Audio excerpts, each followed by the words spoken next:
So tayo po ay magpapatuloy sa ating pong pag-aaral sa First John na pinamagatan po nating Back to the Basics. So we are now at part 21 ng ating pong pag-aaral na ito. At nasa chapter 5 pa rin po tayo, verses 13 to 17. First John chapter 5 verses 13 to 17. Babasahin ko po mula sa Filipino Standard Version. Sundan nyo na lamang po ako. Verse 13.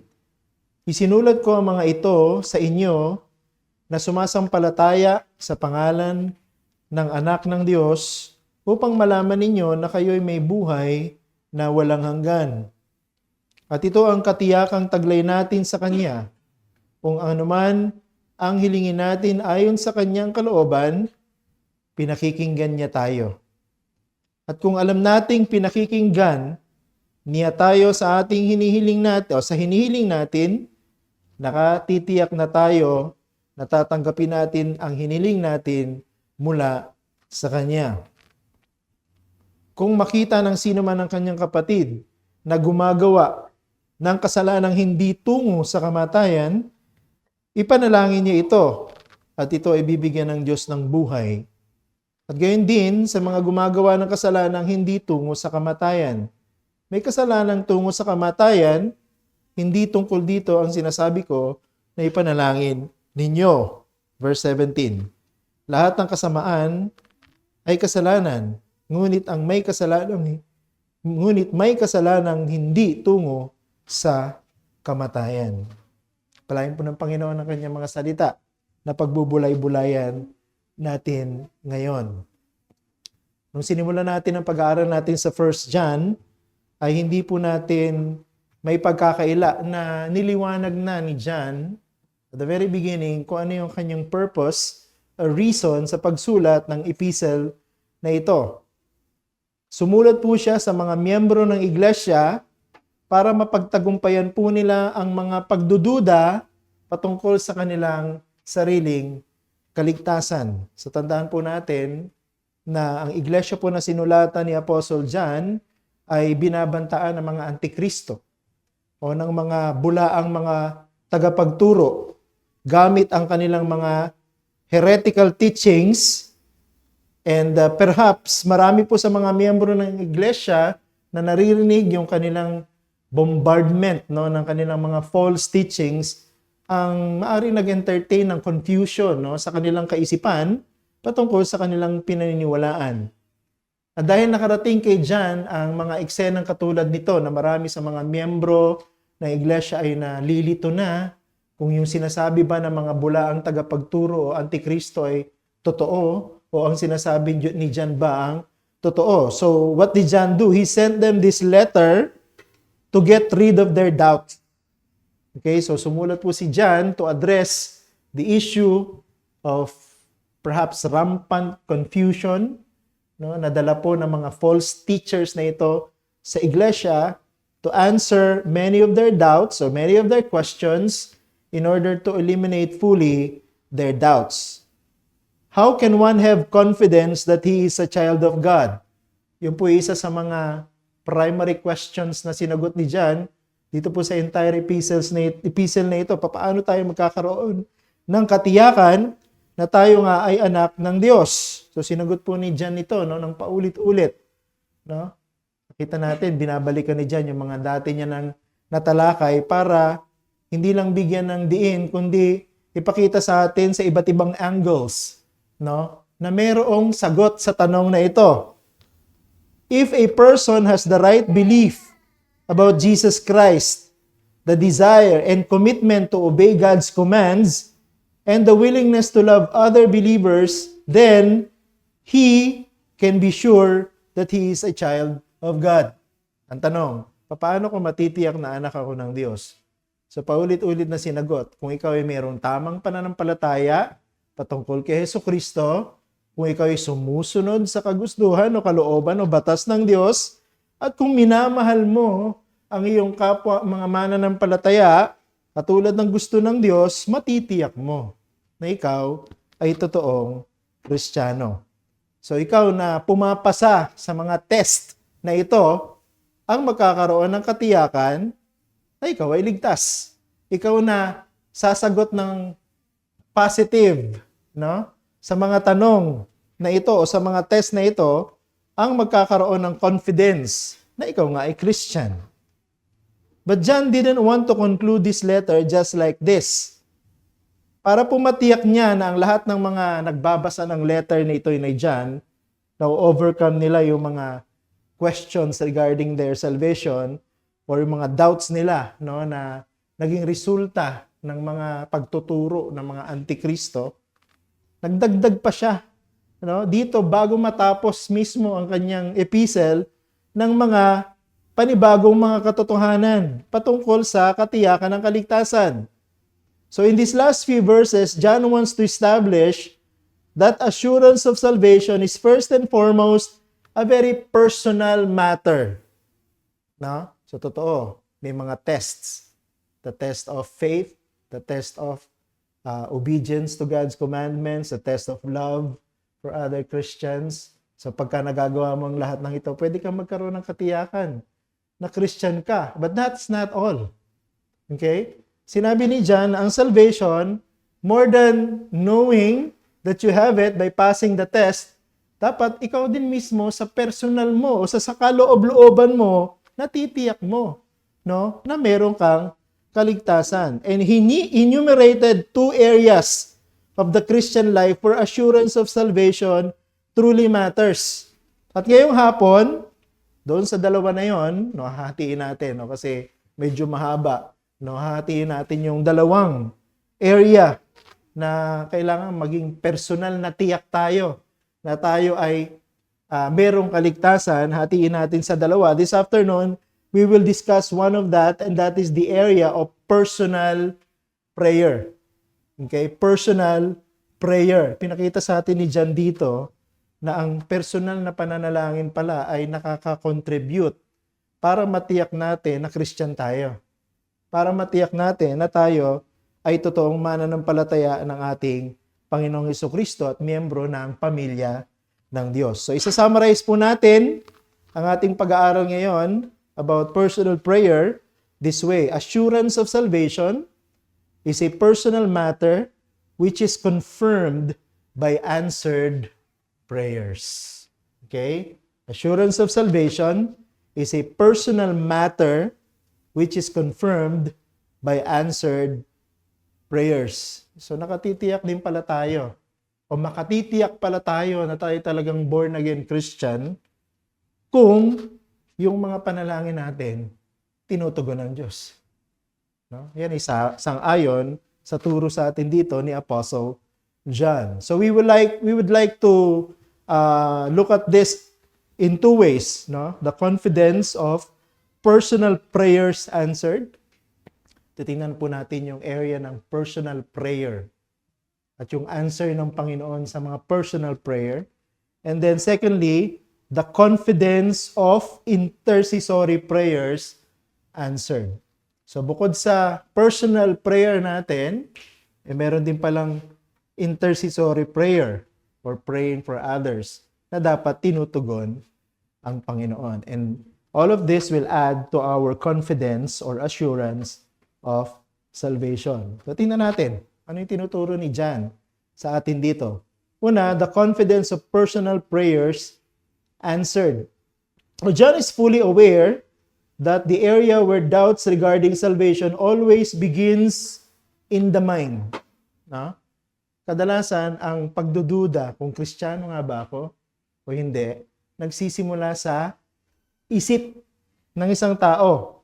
Kung mapapansin mo ito, na sinasabi sa atin ni John ng malinaw sa verse 13 ng ating text. Ang sabi niya dyan, isinulat ko ang mga ito sa inyo na sumasampalataya sa pangalan ng anak ng Diyos upang malaman ninyo na kayo'y may buhay na walang hanggan. Ibig sabihin, hindi po naniniwala si John na pagka ang isang tao ay nagdududa sa kanyang pananampalataya o sa kanyang kaligtasan, ito'y may kinalaman lamang sa kanyang nararamdaman. o isa sa subjective, emotional feelings natin. No, bagamat totoo na may contribution ng ating nararamdaman, no, sa kung ano yung totoo sa ating karanasan, but for John, mainly, it is about what we accept as true in our minds. No? Kung ano yung tinatanggap nating totoo sa ating isip. Ito yung nagko-contribute, no, sa issue ng katiyakan ng ating kaligtasan. However, this does not mean that assurance of one's salvation is just a mental exercise. Totoo na sa isip nagsisimula ang mga tanong. Ako nga ba'y ligtas? Ako nga ba'y totoong mananampalataya? Pero hindi po mental exercise ang usapin ng kaligtasan. It is not just a puzzle we solve, but it is a personal matter we resolve. No? Ang kaligtasan at ang katiyakan nito ay isang personal na bagay. No? Totoo na mayroong contribution ng iglesia para suriin tayo kung tayo nga ba ay totoong ligtas sa pamamagitan ng mga test, no, na binigay sa atin ni John. Pero meron ding personal na pagsusuri para malaman natin kung talagang tayo ay ligtas o hindi. Yung original na ginamit po na salita dito, dun sa malaman ninyo, sa ESV yung ginamit know, means seeing that becomes knowing. Ibig sabihin ng salitang know dito, nagsisimula dun sa nakikita mo. At yung nakikita mo na kumukumbinsi sa'yo na ito ay totoo at dapat paniwalaan. Comprehension of things begins with what we see with our eyes. Tama? Yung pagkaintindi natin sa mga bagay, pag-unawa natin sa mga bagay sa mundo, sa paligid natin at maging sa ating sariling karanasan, madalas nagsisimula yan dun sa nakikita mo Napapatunayan mo na totoo dahil nakikita mo. Nakikita mo nangyayari, no? Nakita mo nararanasan ng mga tao, at dahil nakikita mo yon, nauunawaan mo. Bibigyan ko kayo ng halimbawa. Naniniwala po tayo na ang mundo ay hindi flat. Hindi ko alam kung meron naniniwala dito na ang mundo ay flat. No? Pero ako'y naniniwalang hindi flat ang mundo. Why? Because recent satellite photos, iba nung kailan lang bumalik na satellite probe, no, sa mundo, ang daming mga photos na binibigay sa atin at pinapakita sa atin that the earth is round. No? Kasi may debate talaga ngayon sa mundo no? May mga taong nagde-defend na ang earth ay flat. No? May mga tao naman nagde-defend that the earth is round. No? Pero ako naniniwala, not only by what I see through the eyes of the scientists, but also kung ano yung tinuturo sa atin, dinidescribe ng Bible, that the earth is round. So kung ano yung nakikita natin, nababasa natin, napapanood natin, naiintindihan natin na totoo. Kasi nakikita natin. No, yun yung sinasabi ko that comprehension begins with what our eyes see. In the same sense, spiritual realizations should begin with what our minds comprehend as true. Ibig sabihin, kung ano yung nakikita natin at pinaniniwalaan nating totoo, dapat meron din tayong spiritual na realization sa pamamagitan ng mga ito. According to John, how can we be certain in our minds that we are indeed saved? Paano daw natin matitiyak? Paano daw natin malalaman na tayo nga talaga ay ligtas? Anong sagot na ibinigay sa atin ni John sa verse 14? Tingnan nyo, sabi niya dyan.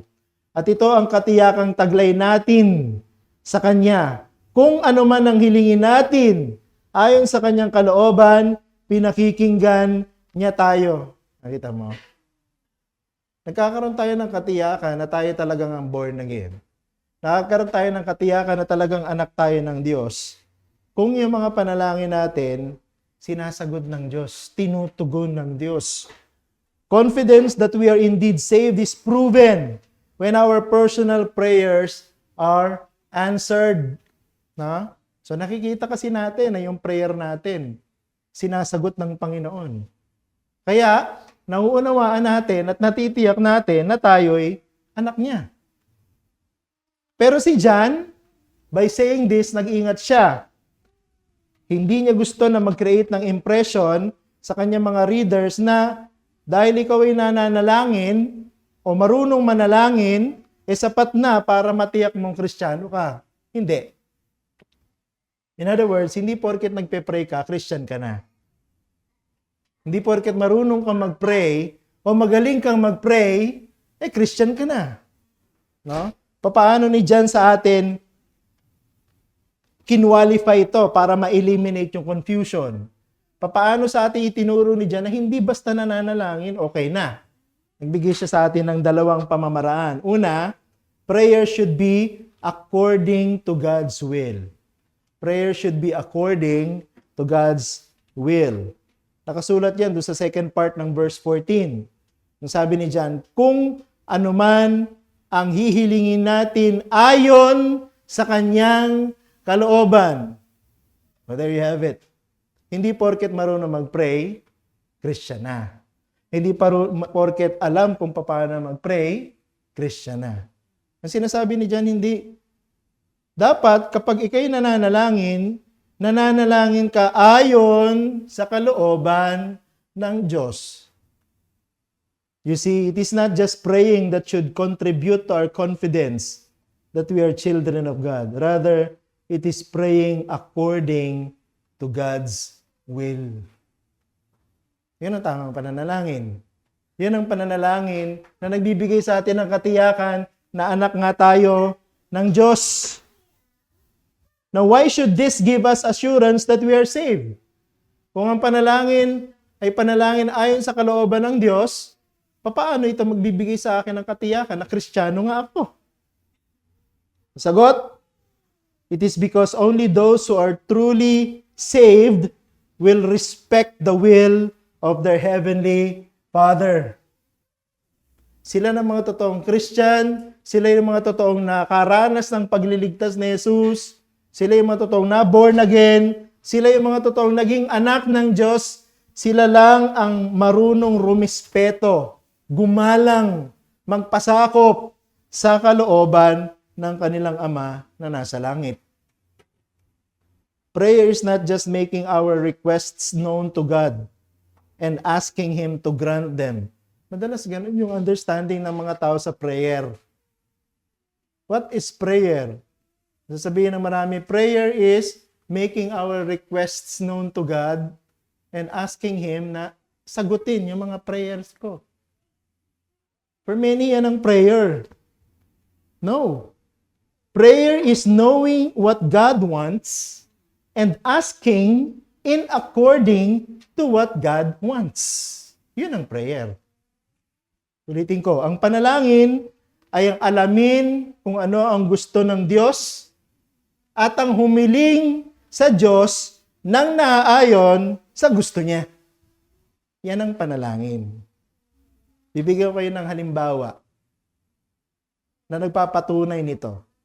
At yan ay ang halimbawa ng ating Panginoong Hesukristo doon mismo sa kanyang pananalangin sa hardin ng Getsemani. Ang Panginoong Hesukristo, minsan lang siya nagpakita ng kanyang takot nung siya nabubuhay sa ibabaw ng mundo. At yun ay nung nandun siya at nananalangin sa kanyang Ama doon sa hardin ng Getsemani. He didn't want to drink the cup of God's wrath because he feared being the very object of his Father's displeasure. Diba sabi niya, Ama, kung pwede, huwag kong inumin itong kopa na ito. Pinakita ng Panginoong Hesukristo yung kanyang pagiging totoong tao nung nananalangin siya doon sa hardin ng Getsemani. Bakit? Dahil natakot siya. Natakot siya na ano? Natakot siya na pagka ininom niya ang kopa ng pagkapot ng Diyos, mararanasan niya na hindi maging object of God's pleasure, kundi maging object of God's displeasure. Hindi po natakot ang Panginoon sa physical pain. Hindi po natakot ang Panginoon na siya'y mamamatay. In fact, alam niya, no? Nung nagkakaisip na siya, nung lumalaki na siya, nagiging adult na siya, Naiintindihan niya mula sa pagbabasa niya ng kasulatan na siya yung ipinangakong Mesyas at bahagi ng kanyang misyon para maging Mesyas, mamamatay siya. Alam niya yon? Hindi siya natatakot mamatay. Sabi kasi ng iba, natatakot ang Panginoong Jesucristong mamatay. Hindi. Natatakot ang Panginoong Jesucristo that His Father's judgment will fall upon Him because He will become the substitute of sinners. Natakot ang Panginoong Jesucristo sapagkat hahatulan siya ng Ama. Dahil bibit-bitin niya ang kasalanan ng mga tao na ililigtas ng Diyos sa pamamagitan niya. Siya yung magiging substitute. And because of that, no, natakot ang ating Panginoong Jesucristo at sabi niya, Ama, kung pwede, huwag kong inumin ng kopa na ito. Pero tinan niyo kung anong sinabi niya doon sa Mark chapter 14 verse 36. Ang sabi ng Panginoong Jesucristo, Aba, Ama, kaya mong gawin ang lahat. Ilayo mo ang kopang ito sa akin. Gayunman, hindi ang nais ko, ang nais mo ang masunod. Yun ang prayer. Nawa niya? Yun ang ibig sabihin ng prayer. Ama, hindi ang nais ko, kundi ang nais mo ang masunod. Yan ang ibig sabihin ng totoong pananalangin. Yan yung sinasabi sa atin ni Apostle John dito. Na pananalangin na ginagamit ng Diyos para matiyak nating anak niya tayo. Yung panalangin na katulad ng kanyang anak, na hindi niya ipinilit ang kanyang sariling kagustuhan, kundi pinilit niya ang kanyang kagustuhan na magpasakop at sumunod sa kagustuhan ng kanyang Ama. Yan ang pananalangin. He didn't ask his Father to give him what he wants. Rather, he asked his Father to accomplish his will through his death. Kumbaga, nanalangin ng Panginoon hindi para ibigay ng Ama ang nais niya, kundi para gawin ng Ama ang nais niya sa pamamagitan ni Jesucristo. Yan ang dapat ang prayer ng isang mananampalataya. Kaya nga, dapat alam natin kung ano ang kagustuhan ng ating Ama. Ang katungkulan ng anak ng Diyos ay una, alamin kung ano ang nakapagpapasaya sa kanyang Ama na nasa langit. At then, iaayon niya yung kanyang panalangin doon sa kagustuhan ng kanyang Ama. Ganun ang pananalangin na tinutugon ng Diyos. Yung panalangin natin na hindi ipipilit yung gusto natin, kundi yung panalangin natin na nais natin na gawin ng Diyos ang ibig niya sa pamamagitan ng ating mga buhay.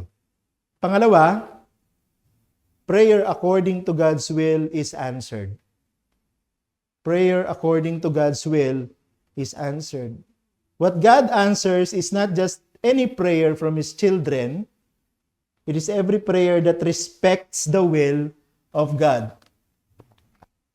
Tingnan niyo yung verse 14b hanggang verse 15 ng ating text. Anong sabi diyan? Kung ano man ang hinihiling o hihilingin natin ayon sa kanyang kalooban, pakikinggan niya tayo. At kung alam nating pinakikinggan niya tayo sa anumang hinihiling natin, nakatitiyak na tayo na tatanggapin natin ang hiniling natin mula sa Kanya. Ano sinasabi ni John dito? Katulad ng sinabi ko kanina, ang katiyakan ng kaligtasan is a very personal matter because it is God giving us confidence every time na tinutugon niya ang ating mga panalangin na ginagawa natin ayon sa Kanyang kalooban. It is a very personal matter because what? Sa ating pananalangin, even before we pray, we first what? Seek the will of God. Hahanapin natin kung anong kalooban ng Panginoon. Kasi kung ang panalangin na tinutugon ay yung panalangin ayon sa kalooban ng Diyos, dapat tayo bilang mga mananampalataya, alamin muna natin kung ano yung kalooban ng Diyos bago tayo manalangin. Ganun dapat ang proper order. So alamin natin kung ano ang kalooban ng Diyos. Saan ba natin nalalaman kung ano ang kalooban ng Diyos? Kailangan ba natin makapakinig ng boses ng Diyos? Makapanaginip mula sa Diyos? Makinig mula sa isang propeta? Marami nagpapakilalang propeta. Nasa Facebook na sila. Kailangan ba natin ng mga propeta na ito na nagpapanggap na galing sa Diyos bago natin malaman kung anong kalooban ng Diyos? No! Ang sino mang gustong manalangin ng ayon sa kalooban ng Diyos, siya dapat muna isang mananampalatayang nag-aaral ng Biblia. Sapagkat sa Biblia, ipinahayag ng Diyos kung ano ang kanyang kalooban para sa atin. Maraming nagtatanong, ano nga ba ang kalooban ng Diyos para sa akin? No? Ang ginagawa ng iba, nagtatanong sa pastor nila, Pastor, ano bang kalooban ng Diyos para sa akin? No? Minsan ang naisip ko, hindi ko alam eh. Anong kalooban ng Diyos para sa iyo eh? Pero alam ko, na pag binasa mo ang Biblia, malalaman mo kung anong kalooban niya para sa iyo. No? Nasa Biblia po, nakasulat. No? No one who prays according to God's will can be ignorant of the will of God revealed in the Bible. This is the reason why personal intake of God's Word and prayer should always go together. Madalas kasi ginagawa natin, nananalangin tayo. Tapos pagka ayaw naman nating manalangin, magbabasa tayo ng Bible. Pinaghihiwalay natin yung pag-aaral ng Biblia at saka pananalangin. Pero ang tama, pinagsasama natin yung pag-aaral ng salita ng Diyos at pananalangin. Bakit? Pagkatabang nag-aaral tayo ng salita ng Diyos, naunawaan natin kung anong kanyang kalooban, alam na natin kung paano manalangin.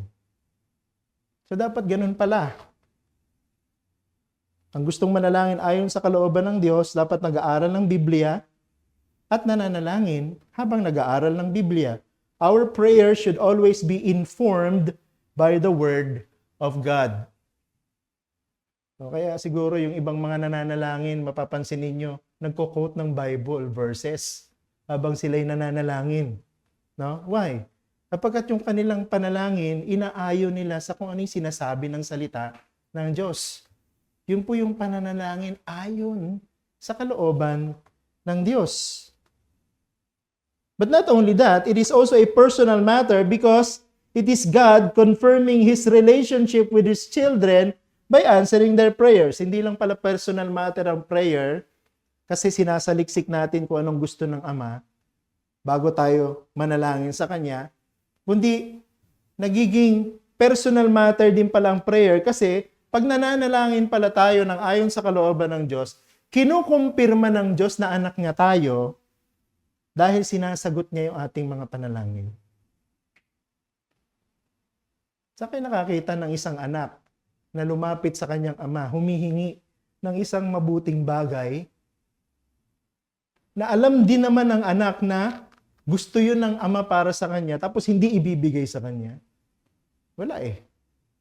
Pag ang isang anak humihingi sa ama at alam ng ama na gusto rin niya yon para sa kanyang anak, hindi na nagdadalawang salita yung anak eh. Ibinibigay na agad eh. Ganon din sa ating pananalangin sa ating ama. Kung nananalangin tayo sa ating ama, dahil alam natin na yung hinihingi natin ay ayon sa kanyang gusto, tutugon siya. Sasagutin niya ang ating panalangin. At pag ginawa ng Diyos yung kinukumpirma niya sa atin, na tayo ay totoong anak niya. I believe that God only listens to prayers uttered by His true children. Why? Because they are the only prayers mediated by the Spirit of God, rooted in the finished work of Christ. Ano ibig sabihin? Ang totoong prayer, Trinitarian. Hindi Trinitarian dahil binabanggit natin yung pangalan ng Ama, at ang Anak, at ang Espiritu Santo habang tayo nananalangin. Hindi. Ang pananalangin ng anak ng Diyos ay Trinitarian. Bakit? Sapagkat siya ay nananalangin sa kanyang Ama sa tulong ng banal na Espiritu na nakaugat sa kung ano yung ginawa ni Kristo sa krus para sa kanya. Yun ang ibig sabihin natin ng prayer ng isang totoong anak ng Diyos ay Trinitarian. At pagka ganito yung prayer natin, sasagutin ng Panginoon. Bakit hindi sasagutin ng Panginoon ang panalangin ng isang anak na lumalapit sa kanyang ama dahil siya'y may kaugnayan kay Kristo na namatay para sa kanya sa krus at ang banal na Espiritu ang nagbibigay sa kanya ng kakayahan na lumapit sa kanyang ama at umasa sa kanya. Yun ang panalangin na ginagamit ng Diyos para tiyakin niya sa atin na anak niya tayo. Kaya sana ma-reform yung ating understanding ng prayer. Ang alam ko lang kasi na prayer ganito. Yung pala ang prayer pala i-Trinitarian. Ibig sabihin, lumalapit tayo sa Diyos Ama sa pamamagitan ng Diyos Anak sa tulong ng Banal na Espiritu. Yan ang panalangin na kinakailangan nating matutunan. At yan ang panalangin na tinutugon ng ating Ama. At ang panalangin na ganito, nagiging katiyakan ng ating kaligtasan. Pero hindi lang yan. Hindi lang tayo nagkakaroon ng confidence because of personal prayers answered. Pangalawa, nagkakaroon din pala tayo ng confidence of intercessory prayers answered. Personal prayers done according to the will of God gives us confidence that we are saved. Why? Because God answers these prayers. Though this is already a strong ground, no? Sapat na sana yun, no? Na kinasagot ang Panginoon ng aking panalangin na ayon sa kanyang kalooban. Para matiyak kong Kristiyano ako. Pero sabi ni John, no, it's not enough. We need to add more about prayer. So he added another ground for confidence, making our assurance of salvation even more secure. Ano yun? Hindi lang siya personal prayer, kundi praying for others. Praying for others. Yung unang type of prayer is praying for what we need from God, according to His will. Yung second type of prayer is prayer which we pray for the needs of others. Ang tawag natin dyan, intercessory prayer. So, ang prayer pala, hindi lang yung kailangan ko, hihingin ko sa Ama, kundi ang prayer din pala yung kailangan ng iba ay ipananalangin ko na ibigay ng Ama. Ang tawag po doon ay intercessory prayer. But since John is writing here to teach genuine Christians para magkaroon ng confidence sa kanilang kaligtasan, he somehow limiting his discussion ng intercessory prayer patungkol dun sa ano yung treatment ng isang born again sa kapwa niya born again, yung ginagawa dapat na panalangin ng isang Christian para sa kanyang kapwa Kristiyano, at ang issue o topic dito ay patungkol sa public sins. So dito, nilimit ni John yung intercessory prayers, hindi yung sa lahat ng pangangailangan ng kapatid, kundi finokus niya dun sa issue ng kanyang kasalanan. So we prove ourselves na tayo nga ay totoong Christian kung nananalangin tayo para sa ating mga kapatid na involved in certain sins. At dalawang bagay, yung dapat pala nating gawin for intercessory prayers na para sa ating mga kapatid. Una, pray for a brother who is committing sins. Pray for a brother who is committing sins. Madalas ang intercessory prayer, we pray for their health, we pray for their work, we pray for their families, we pray for their success in their business, puro positive. Pero dito, habang pinag-aaralan ko ito, ni-reveal ni John sa atin dito that we should also be praying for something that is negative about our brothers and sisters in the Lord. Dapat pinagpe-pray din natin sila sa kanilang mga kasalanan. Pinagpe-pray natin sila sa kanilang mga kasalanan. Nandun yan sa verse 16a. Anong sabi dyan? Kung makita ng sino man ng kanyang kapatid na gumagawa ng kasalanang hindi tungo sa kamatayan, anong sabi ni John? Ipanalangin niya ito. So here we learn that intercessory prayer is primarily designed to bring the needs of our brothers to the Lord in prayer, and more particularly when they are sinning. So, pwede nating ipag-pray yung mga hindi Christians, di ba?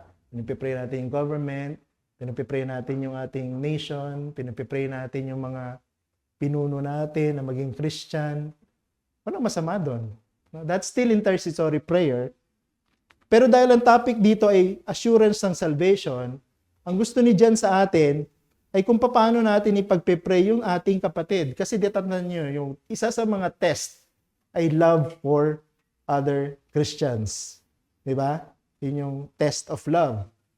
Kaya I think may kinalaman nyo dito na ang intercessory prayer natin para sa ating mga kapatid sa Panginoon ay hindi lang yung mga bagay na mabuti para sa kanila o yung positive, kundi yung mga bagay na nagpapahirap sa kanila katulad ng kanilang mga kasalanan. So, we reveal that we love our brothers not only during the times na okay sila, successful sila, malakas sila, matagumpay sila, kundi pinapakita rin natin na mahal natin ang ating kapatid pagka nandun sila sa kanilang vulnerable times. It is the time when they are struggling with sins. Pag nahihirapan sila sa kasalanan. It is the time when they are at their rock bottom. Now, ito lang, nung nagbabasa ako ng mga commentaries regarding this passage, napansin ko na marami sa mga scholars, kinocomplicate nila yung verses 16 and 17. Paanong paraan? Kasi nagpo-focus sila dun sa ano nga ba yung kamatayang ang kasalanang nagdudulot ng kamatayan. No? Kaya dinidefine nila, ito yung kasalanan na nagdudulot ng kamatayan. So on and so forth, nagdedebate sila, itong kahulugan, itong hindi kahulugan.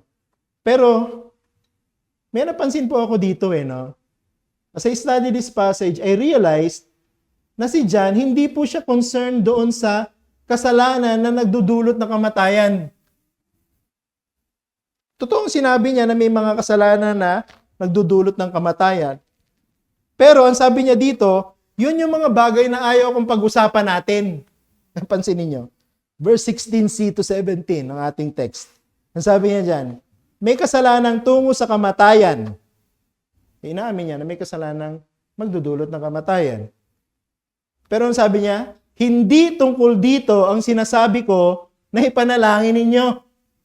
Verse 17, lahat ng kasamaan ay kasalanan, ngunit may kasalanang hindi tungo sa kamatayan. At yun ang sa palagay ko, focus ni John dito. Hindi yung ano ba yung kasalanan na nagdudulot ng kamatayan. Ang focus niya dito, ang ipapanalangin natin sa ating mga kapatid ay yung mga kasalanan na hindi magdudulot ng kamatayan. So hindi natin alam kung yung kinakausap ba ni John dito, alam nila yung ano ba yung kamatayang hindi nagdudulot ng kamatayan o baka hindi rin nila alam. We are not certain. But what is sure is this. Tayo po bilang mga Kristiyanong totoo, dapat nananalangin para sa ating kapatid sa Panginoon kapag ka sila ay nagkakasala na hindi tungo sa kamatayan. Yun ang sinasabi sa atin ni John dito. Ano ba yung mga kasalanan na ito na dapat nating ipinapanalangin para sa ating mga kapatid? Sa verse 16, kasalanang hindi tungo sa kamatayan. Kaya ang tanong dapat na sinasagot dito ay hindi yung ano ba yung kasalanang tungo sa kamatayan? Hindi yun. Ang sinasagot natin dapat tanong, ano ba yung kasalanan na hindi tungo sa kasalanan? Anong sagot? I think dito sa buong epistle, pinaniwanag sa atin ni John kung ano yung kasalanan na hindi tungo sa kamatayan. Ito po yung mga kasalanan na hindi po dapat ginagawa ng mga totoong Kristiyano. Ano yung mga kasalanan na hindi dapat ginagawa ng mga totoong Kristiyano? Sabi ni John, ito yung mga kasalanan ng maling paniniwala patungkol kay Hesukristo. Dapat hindi ginagawa ng totoong Kristiyano yun. Pangalawa, pagtanggi na sundin ang utos ng Diyos. Dapat hindi ginagawa ng Kristiyano yan.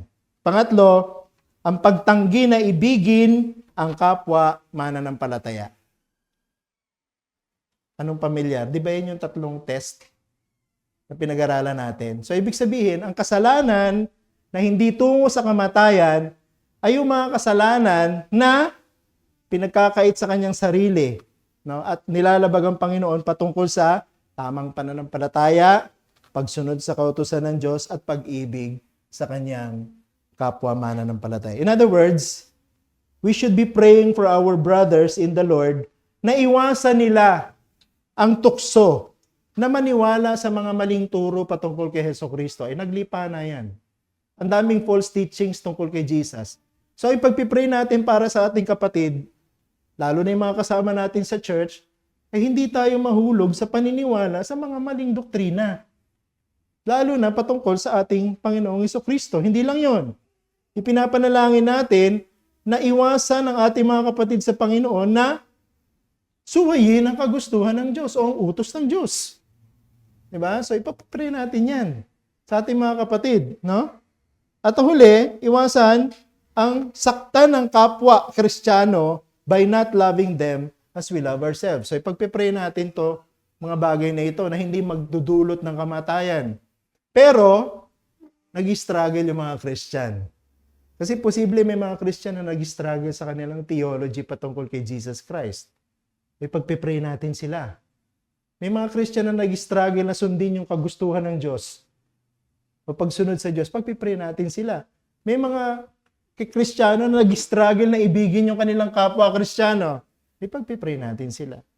So ito yung pagpipray natin sa ating mga kapatid na nagkakasala. No? Pero hindi tungo sa kamatayan. So ito yung pananalangin para sa kanila na nahihirapan, nag-struggle sa mga areas na ito sa kanilang buhay Kristiyano. So that's one. Secondly, we pray that God would grant life to a brother who is committing sins. So hindi lang pa na natin ipagpipray yung mga kapatid natin na nag-struggle sa theology, patungkol kay Jesus, yung mga ayaw sumunod sa Panginoon, nag-struggle sa pagsunod sa Panginoon, at yung mga nag-struggle na ibigin ng kanilang kapwa Kristiyano. Pero dapat pala, sa ating pagpipray, bigyan sila ng Diyos ng buhay. Ano ibig sabihin nun? When we pray for a brother who is committing sins, we are actually asking God to give him life. That's according to John. Tingnan yung verse 16b. Sabi ni John, kung makita ng sino man ng kanyang kapatid na gumagawa ng kasalanang hindi tungo sa kamatayan, ipanalangin niya ito at ito ay bibigyan ng Diyos ng buhay. Ano ibig sabihin ni John dito? Ano yung buhay na tinutukoy ni John dito? Kung ipapanalangin natin ay isang Kristiyano na, pero nag-struggle siya sa sin. No? Sa sin ng erroneous teaching tungkol kay Jesus, sin ng disobedience sa command ng Panginoon, sin ng not loving other Christians. Kung Christian na siya, bakit natin ipagpipray na bigyan sila ng buhay? Hindi ba ibig sabihin pag Kristiyano meron ng buhay na walang hanggan? Bakit natin ipagpipray na bigyan pa ng Diyos ng buhay? We are not praying that his brother will have eternal life. Kasi meron na siya noon.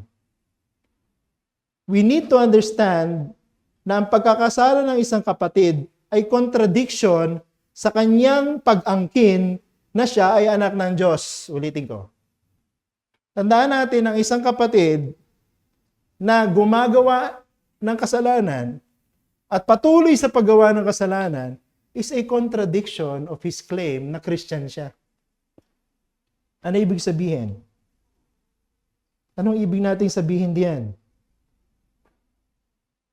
We need to understand the sinning of any brother as a contradiction to his claim of being a child of God, because if one keeps on deliberately sinning, he is not proving that he has eternal life. Yung sinasabi ni John dito, no, ipanalangin natin na sila'y bigyan ng buhay. Hindi dahil sa wala silang buhay na walang hanggan, kundi sila'y namumuhay ng salungat sa kanilang pag-angkin na sila'y may buhay na walang hanggan. Kung isang tao ay nag-aangkin na meron akong buhay na walang hanggan kasi Christian na ako, tapos nabubuhay siya sa kasalanan, it's a contradiction. At yun ang kailangan nating ipanalangin para sa kanila.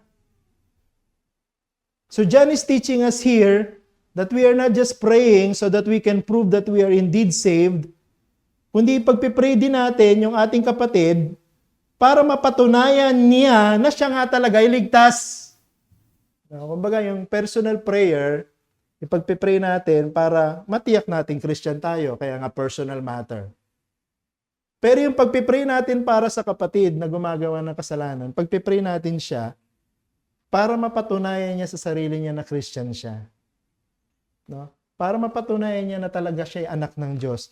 para mapatunayan niya na talagang may buhay siya na walang hanggan. So, kailangan tayong mag-intercede para sa kanila. Ibig sabihin, kailangan natin silang ipag-pray. Sila na nagko-commit ng kasalanan, na hindi sila magpatuloy dito. Dahil ang sino mang nagpapatuloy sa kasalanan, sa bandang huli, mapapatunayang patungo sa kapahamakan. So tayo bilang mga mananampalataya, hindi lang natin pagpe-pray na mapatunayan Kristiyano ako, kundi pagpe-pray ko din na mapatunayan na niya na Kristiyano siya o ng isang kapatid na Kristiyano siya. Kaya pagpe-pray natin kung siya gumagawa ng kasalanan, magsisi siya. Ipagpe-pray natin na kung siya ay nabubuhay sa kasalanan, tumalikod na siya doon. At bumalik na siya doon sa kanyang kaugnayan sa Panginoon na mayroong kaligayahan, mayroong pagsunod, no? Mayroong consistency, mayroong pagsisisi at pagtalikod sa kasalanan. Only those who avoid these sins can have the assurance that they will have the promise of eternal life pag bumalik na ang ating Panginoong Jesucristo. Diba? So, ang pananalangin po pala natin ay hindi lang pansariling kapakinabangan. Ang pananalangin ay para din sa kapakinabangan ng iba. Tayo nananalangin at tinutugon ng Panginoon ang ating panalangin dahil tayo nananalangin ayon sa kalooban ng Panginoon. At dahil dyan natitiyak natin Kristiyano tayo. So dapat pinapanalangin din natin ang kapatid. Kung alam natin ang isang kapatid ay lumalakad sa kasalanan, ipag-pray natin na siya ay magsisi. Pag-pray natin na siya ay tumalikod sa kasalanan. At sa kanyang pagtalikod sa kasalanan, anong mapapatunayan? Totoo nga siyang Kristiyano. Di ba? Kasi ang isang totoong Kristiyano, magsisisi siya sa kanyang kasalanan. Tatalikuran niya ang kanyang kasalanan at yayakapin niya si Kristo. No? Yayakapin niya ang kanyang Panginoon. Bakit? Dahil niligtas siya nito. At dahil niligtas siya na ito, niyakap niya ang kanyang Panginoon, na patutunayan niya ngayon sa kanyang sarili na siya ay may buhay na walang hanggan. Yun yung sinasabi ni John, na ipanalangin natin na sila ay magkaroon ng buhay. Ibig sabihin, kung sa salitang balbal, mabuhayan, no? O bumalik yung katinuan, no? Bumalik sila sa daan ng katuwiran. Bumalik sila sa Panginoon. Nang sa gayon, mapatunayan nila na sila may buhay na walang hanggan. So dito, pinakita sa atin, no? Yung unang bahagi, tutuloy natin sa susunod na Sunday, Lord willing. The other personal matter, aside from praying, no? At makikita natin yon sa ating pag-aaral. But at this particular point, I hope, no, that we have checked our own selves, no? Tama ba ang pananalangin ko? Ito ba ayon sa kalooban ng Diyos? Baka kaya hindi pala tinutugon ng Panginoon yung panalangin ko kasi hindi pala panalangin ayon sa gusto niya eh. Kundi panalangin ayon sa gusto ko. No? Kaya hindi nakakatulong yung prayer para matiyak kung Kristiyano ako. No? Pero kung gusto pala natin matiyak natin Kristiyano tayo, ayusin natin yung ating pananalangin. Pero hindi lang pananalangin para sa sarili, kundi pananalangin para sa iba. Lalo na sa mga kapatid natin sa Panginoon na nagkakasala, na sila ay magsisi at manumbalik sa Panginoon at mapatunayan nila na sila rin naman ay may buhay na walang hanggan. Manalangin po tayo. Aming Ama, maraming salamat sa reminder from the Word of God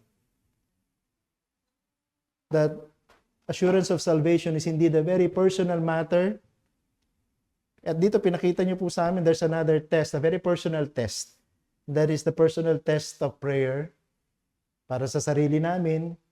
Kung kami nananalangin ayon sa kalooban ng Panginoon, tutugunin niya ang panalangin namin at yan ang bunga, natitiyak namin na kami ligtas. Pero hindi lang yon, kami rin dapat pala nananalangin para sa iba, lalo na sa aming mga kapwa mananampalataya. Lalo na sila na mga nag-struggle sa kanilang kasalanan. At ang panalangin para sa kanila at tinutugon ng Diyos ay ang panalangin na nagbabalik sa kanila sa buhay na walang hanggan. Sa pagsisisi sa kasalanan at pagtalikod dito. Sila rin naman, matitiyak nila na sila ay ligtas. Salamat Panginoon because assurance of salvation is not impossible for us to attain. But this is a very practical matter.